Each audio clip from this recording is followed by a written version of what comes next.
जीवन का अर्थ सिर्फ जन्म लेना और मरना नहीं है। यह क्रम तो हम अतीत में अनगिनत बार निभाते रहे हैं। जीवन वही सार्थक है जिसमें हम मनुष्य बनकर जिएं। मनुष्य देवता बनना चाहता है। मनुष्य का देवता होना कोई बड़ी बात नहीं है। देवता स्वयं चाहते हैं कि वह मनुष्य बने। प्रश्न है कि फिर मनुष्य क्यों दिग्भ्रमित हैं? वह क्यों मनुष्य के गुणों को छोड़कर पशुता को जी रहा है? विकास की अनंत संभावनाएं हर सुबह दस्तक देती हैं, पर हम इस आमंत्रण को क्यों नहीं सुन पाते हैं? हर मनुष्य इसी जन्म में कुछ विशिष्ट उपलब्धियां प्राप्त करना चाहता है, क्योंकि मनुष्य जीवन का मतलब ही है प्रतिक्षण आगे बढ़ना, अस्मिता एवं अस्तित्व की तलाश में प्रयत्न करना।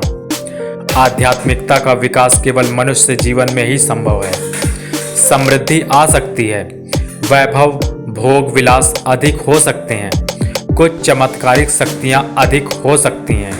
निरंतर चेतना की गतिशीलता, संवेदना का विकास, अस्तित्व की अनुभूति और प्रत्येक अस्तित्व के प्रति सहानुभूति केवल मनुष्य जन्म में ही संभव है, अन्यत्र नहीं। इसीलिए प्रार्थना के स्वर में कहा जाता है कि मनुष्य बने और आत्मिक उत्कर्ष के लिए उपलब्ध हों। मनुष्य सही अर्थ में मनुष्य बने, इसके लिए जरूरी है व्यवहार, आचार, संस्कार एवं स्वभाव में परिवर्तन होना। शेक्सपियर ने कहा है कि दुनिया में सिर्फ दो संपूर्ण व्यक्ति हैं, एक मर चुका है, दूसरा अभी पैदा नहीं हुआ है। प्रसिद्धि व धन उस समुद्री जल के समान है जिसे जितना ज़्यादा हम पीते हैं उतने ही प्यासे होते जाते हैं। हम जानते हैं कि हम क्या हैं, पर ये नहीं जानते कि हम क्या बन सकते हैं। मनुष्य की सबसे बड़ी दुर्बलता है क्रूरता। क्रूरता के कारण ही आर्थिक कठिनाइयाँ पैदा हो रही हैं। क्या क्रूरता के बिना कोई आदमी किसी को धोखा दे सकता है? किसी को लूट सकता है? मिलावट कर सकता है? रिश्वत ले सकता है? एक क्रूरता ऐसी प्रभावी हो गई कि सब कुछ खाओ तो भी हजम हो जाता है, सब बुराइयां हजम हो रही हैं। कभी सोचने का अवसर ही नहीं मिलता कि ऐसा नहीं होना चाहिए। एक व्यवसायी पशुओं को बिना मौत मार सकता है। चारे में ऐसी मिलावट करता है कि चारा खाते ही पशु मरने लग जाते हैं। क्या क्रूरता के बिना ऐसा संभव है? क्या आटे में मिलावट, मसालों में मिलावट, दाल में मिलावट क्रूरता के बिना संभव है? कभी संभव नहीं है। यह सारी आर्थिक भ्रष्टाचार की कहानी क्रूरता की कहानी है। इसी कारण मनुष्य इंसान नहीं बन पा रहा है। दलाई लामा ने इसीलिए कहा है कि यदि आप दूसरों को खुश देखना चाहते हैं तो करुणा का भाव रखें, यदि आप स्वयं खुश होना चाहते हैं तो भी करुणा का भाव रखें। मनुष्य सही अर्थ में मनुष्य बन सके, इसके लिए जरूरी है व्यवहार, आचार, स्वभाव एवं संस्कार में परिवर्तन होना।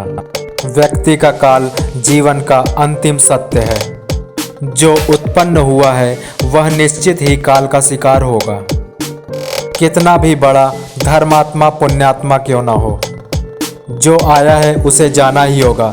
लेकिन यह बात भी परम सत्य है कि मनुष्य के कर्म उसके मृत्यु के बाद भी उसे संसार में जीवित रखते हैं। कहा जाता है कि जो अच्छे कर्म करते हैं उन्हें मानव जीवन मिलता है। कुछ ऐसे भी जीव होते हैं जो शुभ कर्मों के कारण 84 लाख योनियों में भटकने के बाद मानव जीवन पाते हैं। यह सत्य है कि जब हम धर्म के मार्ग से विरत होते हैं तभी गलत मार्ग पर जाते हैं। धर्म हमें जीवन की शाश्वतता का आभास कराता है, जिससे हम अपने विवेक के आधार पर जीवन की सही राह पकड़ लेते हैं। गीता में भी कहा गया है कि कर्म पर हमारा अधिकार है, फल पर नहीं। अगर आपने अब तक हमारे चैनल ज्ञान आरोग्य चैरिटेबल ट्रस्ट को सब्सक्राइब नहीं किया है तो जल्द से जल्द कर लें, ताकि आने वाली वीडियो आपको जल्द से जल्द प्राप्त हो जाए।